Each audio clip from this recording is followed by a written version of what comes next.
झारखंड विधानसभा का मॉनसून सत्र 28 जुलाई से शुरू होने वाला है, जिसके लिए पक्ष और विपक्ष दोनों ही तरफ से तैयारियां तेज है। एक तरफ जहां विपक्ष सरकार को हर तरफ से घेरने की योजना बना रही है, तो वहीं दूसरी ओर सत्ताधारी दल 6 दिवसीय मॉनसून सत्र को सफल बनाने की कोशिश में लगी है। इस बीच संसदीय कार्य मंत्री आलमगीर आलम ने कशिश न्यूज से खास बातचीत की। क्या कुछ कहा, आप खुद उन्हीं से सुनिए।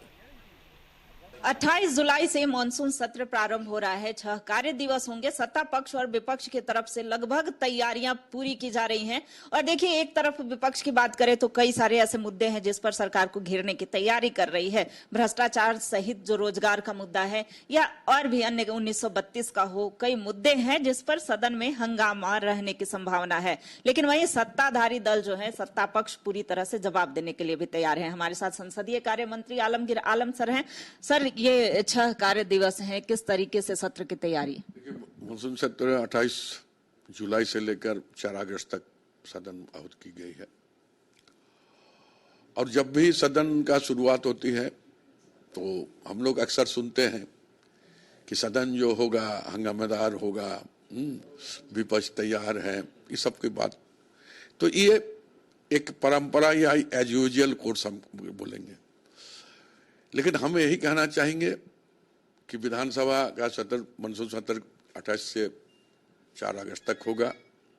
6 दिन का कार्य दिवस है। मैं सत्ता पक्ष और विपक्ष सभी से, माननीय सदस्य जो हैं, उनसे आग्रह करना चाहेंगे कि हर पल हर क्षण जनहित के मुद्दा को लेकर हम लोग काम करें तो झारखंड के लिए बेहतर होगा।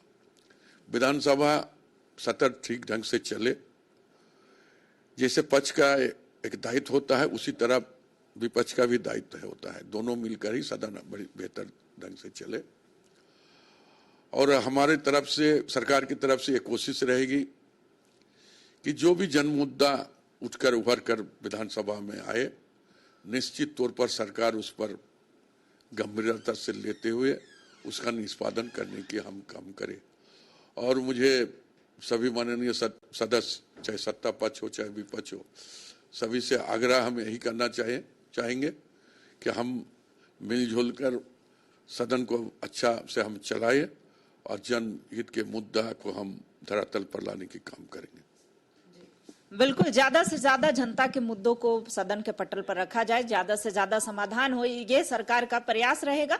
और सत्ता पक्ष विपक्ष की जो भी तैयारियां हो, समय का सही से सदुपयोग हो। ये हमारे साथ बात करने के लिए संसदीय कार्य मंत्री सह ग्रामीण विकास मंत्री और साथ ही कांग्रेस विधायक दल के नेता की भी जिम्मेवारी इनके ऊपर है, तो इनके तरफ से ये सभी बातें कही गई हैं।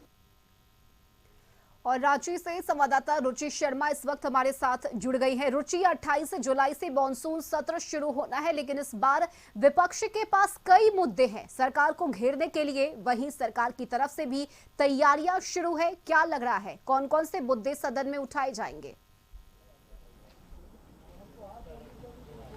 बिल्कुल रस्म, देखिए 6 दिवसीय मानसून सत्र काफी हंगामेदार रहने की संभावना है। देखिए, विपक्ष कई ऐसे मुद्दे जो झारखंड राज्य के अहम और ज्वलंत मुद्दे हैं जिस पर घेरने की तैयारी कर रही है। पहला मुद्दा देखिए बेरोजगारी का होगा। दूसरा 1932 आधारित जो खतियान का यानी स्थानीय व नियोजन नीति का जो मुद्दा है, वो सरकार से प्रश्न पूछने का कार्य करेगी। सदन के अंदर भी और सदन के बाहर भी विपक्ष की तैयारी है वो पूरी तरह है। चूंकि ये 6 दिवसीय मानसून सत्र में हर एक दिन जो होगा सत्र का, उस दिन जो है विपक्ष के विधायक होंगे, वो सदन के अंदर भी सवाल पूछेंगे। देखिए, कई मुद्दे हैं जो सरकार ने कहा था कि हम एक वर्ष में 5 लाख युवाओं को रोजगार देंगे, वो मुद्दे भी होंगे। वहीं देखिए, राज्य में जो सरकार के द्वारा कई ऐसे मैनिफेस्टो में जो वादे किए गए थे वो अब तक पूरे नहीं हुए हैं। राज्य की विधि व्यवस्था कहें, महिला उत्पीड़न की बात करें, तो कई ऐसे मुद्दे पर सरकार को घेरने की तैयारी है। देखिए वहीं अगर सत्ताधारी दलों की बात करें तो सत्ता पक्ष से भी तैयारियां पूरी है, सरकार अपनी उपलब्धियों को भी गिनाएगी और वहीं कई ऐसे जो महत्वपूर्ण विधेयक हैं वो भी सदन के अंदर लाए जा सकते हैं। तो कह सकते हैं कि दोनों तरफ से तैयारियां पूरी हैं, लेकिन ये 6 दिवसीय जो मानसून सत्र होगा वो काफी हंगामेदार होगा। और देखिए सबसे बड़ा और अहम मुद्दा होगा नेता प्रतिपक्ष का, चूंकि इस बार भी क्या बिना नेता प्रतिपक्ष के ही सदन चलेगा या फिर इस बार नेता प्रतिपक्ष होंगे। देखिए नेता प्रतिपक्ष जो है यानी कि भाजपा ने बाबूलाल मरांडी को बनाया था, लेकिन अभी भी ये मामला लंबित है और बाबूलाल मरांडी अब जो है बतौर प्रदेश अध्यक्ष हैं, तो कोई नेता प्रतिपक्ष का चेहरा जो है वो कोई दूसरा हो सकता है। कई ऐसे नाम हैं जो सामने आ रहे हैं, लेकिन क्या इस बार जो है नेता प्रतिपक्ष का कोई नया चेहरा भाजपा की तरफ से दिया जा सकता है या फिर बिना नेता प्रतिपक्ष के ही सदन चलेगा, ये भी एक बड़ा सवाल उठता है। देखिए स्पीकर न्यायाधिकरण में यह मामला अभी भी बाबूलाल का लंबित है और बाबूलाल मरांडी को नेता प्रतिपक्ष का दर्जा तो नहीं मिला, लेकिन वहां से एक पत्र जारी हुआ था जो उस समय के तत्कालीन प्रदेश अध्यक्ष दीपक प्रकाश थे और दीपक प्रकाश को यह पत्र भी मिला था कि कोई ऐसे जो अनुभवी विधायक है उनका नाम सुझाया जाए ताकि जो सदन के अंदर की भूमिका नेता प्रतिपक्ष की भूमिका होती है या फिर सूचना आयुक्त लोकायुक्त के जो नियुक्ति मामले में भी नेता प्रतिपक्ष की भूमिका होती है तो वो जो फुलफिल किया जा सके। तो ऐसे में कह सकते हैं कि सबकी जनता की भी निगाहें टिकी हैं